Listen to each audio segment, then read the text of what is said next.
I'm sorry it took me so long to get this out.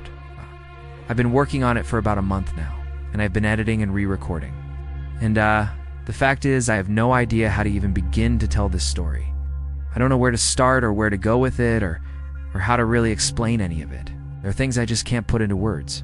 You ever get that feeling, though, when you're completely alone and something tells you you're not? It echoed within the hollow chambers of my chest, threatening to burst forth. He spoke my name, my real name, the one that I hadn't heard spoken aloud in years. How did he know my name? The question echoed within me, unanswered, as I continued my desperate flight. That crawling sensation at the back of your neck, as if someone's watching? I squeezed my eyes shut, bracing for the end. For what? I don't know. For what? Why? What was going to happen to me? What was he going to do? Why did this happen? Why me? I tried to make sense of what had happened, to piece together the fragments of the nightmare that had just befallen me. I stumbled out of the parking garage, into the night, unsure of where I was going, but desperate to get away from the horror that I had just experienced. But it was no use. It made no sense. It didn't make any sense. The very air I breathed seemed tainted, heavy with the stench of decay and death. I avoided the parking garage whenever I could, but that meant practically never going downtown again. I started taking other routes to work. Longer, more inconvenient routes, anything to avoid the dreaded level B3. I stumbled, falling against a concrete pillar, my hands scraping against the rough surface, drawing blood. I owed it to myself, to my sanity, to my very soul. I started going back to the parking garage. I went during the day at first, when the garage was bustling with activity, when there were dozens of people around me. But the nightmares continued. I started jumping at shadows, flinching at sudden movements, my senses on high alert, always expecting, always dreading the next attack. The silence deafening. I would make it to the 3rd floor before turning back, defeated. The nightmares lessened in frequency and intensity. The darkness didn't seem so suffocating, the silence so deafening. Maybe some monsters are destined to live within us forever, whispering their dark secrets in our ear, tempting us to give in to the darkness. I could make it all the way to the 2nd floor now without turning back, but I kept going back, again and again, trying to conquer the dread that coiled in my stomach, trying to banish the monster from my mind. Some days the monster takes a back seat, and I can almost forget it's there, because nightmares aren't real. They can't hurt you, they can't haunt you, they can't consume you. Other days it's right in my face, mocking me, daring me to defy it. The pain was sharp, searing, and for a moment I was pulled back to reality. The nightmares still lingered, though haunting my sleep, pulling me back into the darkness of that parking garage. How do you fight a monster when you don't know its name, when you don't understand its motives, when all you have is fear and a dwindling sense of hope? I couldn't escape the dread that coiled in my stomach each time I entered, the oppressive weight of his gaze, the echo of his footsteps behind me. Fear paralyzed me. I couldn't move, couldn't speak. I was losing, though. I could feel him closing in around me, tightening his grip, stealing my joy, my peace, my very sanity. All I could do was stare into the abyss and pray for a miracle that would never come. I could hear his ragged breathing, the scrape of his shoes against the concrete floor. He was so close now. I could feel the heat of his body as he leaned against the pillar, watching me, waiting for me, and then he was gone. I opened my eyes to find myself alone on the cold, hard floor of the parking garage. The fluorescent lights hummed overhead, casting long, eerie shadows that danced and twisted in the gloom. I was alone. You look over your shoulder and there's nothing there, but it doesn't leave. One moment he was there, and the next he was upon me. I screamed, the sound catching in my throat, tearing itself raw as I fell to the ground. Scrambling backwards, trying to escape the horror that was closing in around me. My nails dug into the concrete, scratching, clawing, but it wasn't enough. It stays there like a second skin, prickling, crawling, cold. And then you get that feeling in your gut, the one that says run, run now, but you don't know from what or why. So you stay still, frozen in place, hoping that whatever it is will go away. But it doesn't. It grows until it consumes you. And all you can do is scream silently inside, because no matter how hard you try, you can't seem to move. And that happened to me, in a parking garage, level B3. It was around 11:45 p.m. I had just finished a late shift at my job downtown, walked back to the parking garage, tucked behind an office complex. I parked on B3 that morning because every other level was full. It's one of those old garages, concrete pillars, flickering fluorescent lights, echoes that never quite go away. Even my own footsteps sounded, wrong. When I got to the elevator, the button didn't work. No ding, no light, nothing. So I took the stairs. It was only when I reached the third floor that I realized I wasn't alone. His eyes were everywhere. They watched me from the stair landings, from between the concrete columns. My breaths were coming faster now. Shallow gasps that did nothing to ease the tightness in my throat. I could feel his eyes boring into me. Could feel his gaze like a physical weight pressing down on me, stealing the air from my lungs. I wanted to scream, to break the silence, to shatter the stillness, but I couldn't. I was frozen in place, trapped in a nightmare that was slowly, inexorably closing in around me. They leered down at me from the shadows cast by the flickering lights above. I tried to make myself smaller, to curl up and disappear into myself, but there wasn't anywhere to hide. There was nowhere left to go. By the time I reached the second floor, my heart was pounding in my chest, and then I heard his voice. It was a low, guttural sound that scraped against my bones, resonating deep within me. But he was closer now, so much closer.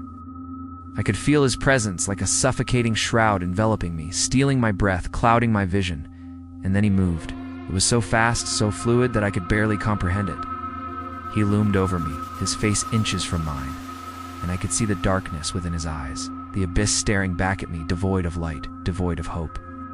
Then he leaned closer, his hot breath washing over me, carrying with it the scent of decay and death. But the pain never came. Instead, there was a soft sigh, a murmur, a tremor. I sat there for a long time, my heart still pounding in my chest, my breaths coming in ragged gasps. I eventually forced myself to stand up, my legs shaking beneath me, my hands clutching at the concrete pillar for support. As the days passed, the memory of that night began to fade, or so I thought. The thing is, you can't outrun yourself. Those dark, narrow stairs became my constant tormentor, the flickering lights my jailers. Then the nightmares started bleeding into my waking hours. I would see his face in the crowd, hear his voice in the murmur of voices around me. My life became a series of frantic escapes and desperate retreats, a never-ending game of hide-and-seek with the monster in my mind. I knew I couldn't keep living like this. I had to confront my fears, had to face the monster that haunted me. But how? Still, I had to try. Then I started going back at night, too. At first, it was unbearable. The darkness was suffocating. Slowly, ever so slowly, I began to reclaim my life. But it's a long, arduous journey. Some days are better than others, and there are days like today when the monster takes over completely, and I'm lost in its darkness, unable to escape, unable to win. Maybe some monsters are just too big to be banished, too deeply rooted to be uprooted, too powerful to be defeated. Or maybe it was just a nightmare, okay? After all, a bad dream that turned into a really bad day? Yeah, that must be it. Just a nightmare, right? In today's video, we will be looking at a parking lot, very scary horror story that is guaranteed to keep you up at night. So turn off the lights, lock your doors, and get ready for bed. She had long legs and liked to wear tight jeans that accentuated her figure. It was actually something that all of the guys at work would comment on. She screamed and ran inside to tell her manager, but he just laughed it off and said that she was probably just being paranoid. That was until the same man walked in and everyone saw him. The manager then told the girl to get over it because the guy had bought some stuff and now wanted to pay for it. She froze and stared at the window, her blood running cold. She could see a man walking away from her building, whistling a tune that sent shivers down her spine. She didn't say anything to the police because she knew they wouldn't believe her. But she still can't forget that eerie sound to this day. But the girl insisted that something wasn't right. She felt like the man was trying to intimidate her. She checked her online banking and found that someone had used her card to withdraw large amounts of money from various ATMs throughout the city. However, as she was walking home that evening, she couldn't help but feel like she was being followed. She broke into a run and didn't stop until she reached her apartment door. Standing in the hallway was one of the masked men from the night before. His face was still hidden behind the mask, but his eyes were cold and menacing. She screamed and tried to run, but it was too late. He grabbed her and pulled her into the darkness. She fumbled with her keys, trying to unlock the door as quickly as possible, but as she did, she heard a voice behind her.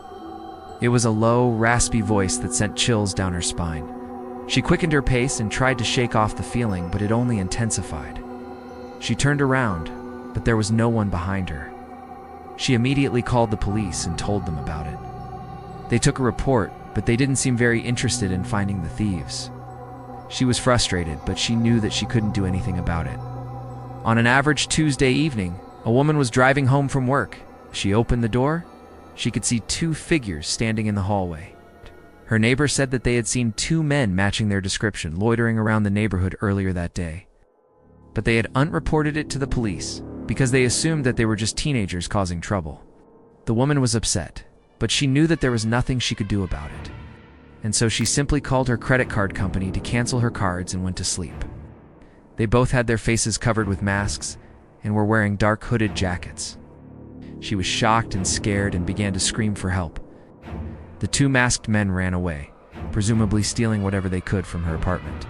She parked her car in her usual parking space in the driveway of her apartment complex. After getting out of her car and unlocking the front door, she began to walk towards the elevator. As she did so, she turned back to look at her car, and that's when she saw a horrifying sight. Someone had broken into her car and stolen her purse. One day she was working the night shift when she heard someone whistling at her from the parking lot. At first she didn't think much of it, but it kept happening. Every time she went out to take the trash out or restock the outdoor coolers, there was a whistle. Each time it got progressively worse. Or maybe wait until after this video, because if you don't, you might not sleep again. The first story is called A Killer's Playground. There was a young girl who worked at a grocery store in a small town. One day while she was taking out the trash, she noticed a man leaning against one of the cars watching her, and so the case eventually went cold. But the girl never forgot about what happened. She quit her job at the grocery store and moved out of town, only telling people the partial story. She never said anything about the man whistling at her, because she knew no one would believe her and that she would look crazy.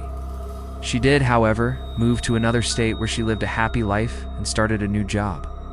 Well, the manager just scoffed at her and said that she was just making a big deal out of nothing. He then went to the counter to ring the man's groceries, while the girl decided to stay by the door and keep an eye on him. However, when the man came out, he was whistling again. But now it was clear that he was whistling the exact same tune as before. This time, the manager finally understood that something was wrong. But unfortunately, it was too late because as he stepped outside to confront the man, he was pulled into the car and driven away. Police were called in and the girl was interviewed, but they couldn't find any leads. One day she was unpacking boxes in her new apartment when she heard a whistle coming from outside. Next, we have to look at parking lot ghost. She quickly pressed the elevator button and rode up to her floor. When the police arrived, they searched the area, but the thieves were nowhere to be found. However, the following morning, she woke up to find that her bank account had been emptied. She went about her day trying to focus on her work and forget about the terrible ordeal she had experienced the day before. As she continued walking, she could feel eyes on her back and she began to panic. "You can't hide from us forever." She froze and slowly turned around to face the voice. That's all for part 1. Be sure to stay tuned for more content. I was one of the last employees to leave the office that night. A deadline kept me chained to my desk until well past midnight. The building's fluorescent lights flickered overhead as I made my way to the elevator, the halls deathly silent. I pressed the button for the underground garage level B3, the lowest floor.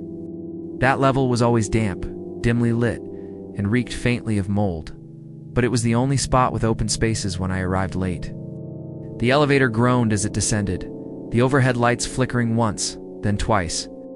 When the doors opened, I was greeted with that familiar smell, wet concrete and something metallic, like rust or blood. As I stepped out, the lights buzzed overhead, casting long shadows across the rows of empty cars. Still, the hair on my arms stood up like static. My footsteps echoed eerily. I hit the key fob, my car blinked once, far in the corner. Just as I began walking, I heard footsteps behind me. I stopped. Silence. Then, trying to shake off the fear, I told myself someone was just messing with me. I turned. Nobody.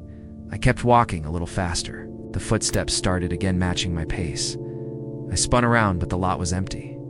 I reached my car and yanked the door open. That's when I saw it. I backed away, eyes scanning the car's interior. Nothing. A handprint, smudged across my back window. Long, bony fingers. And it was on the inside of the glass. My heart jumped. Thin, gray limbs, too many joints. Its head twisted unnaturally, tracking me with empty, wet sockets. But as I ascended past B2, then B1, something was wrong. Headlights flicked on by themselves. I hesitated. I got in, locked the doors, and turned the ignition. The radio came on white noise. Then, under the static, I heard it, whispering a voice low and slow. "Don't leave. You brought it with you." The lights in the garage flickered wildly. In my rearview mirror, I saw movement. Something crawled across the concrete behind me. I screamed and slammed the car into reverse, then into drive, peeling out toward the ramp. The signs kept reading B3. Every turn of the ramp brought me back to that same damned level. The lights began to fail one by one, plunging the garage into darkness. And there it was, standing right in front of my car now. Its face inches from the windshield, smiling. No eyes. Just a mouth that stretched far too wide. It opened its jaw slowly and then everything went black. They found my car the next morning. Engine still running, lights still on, but I was gone.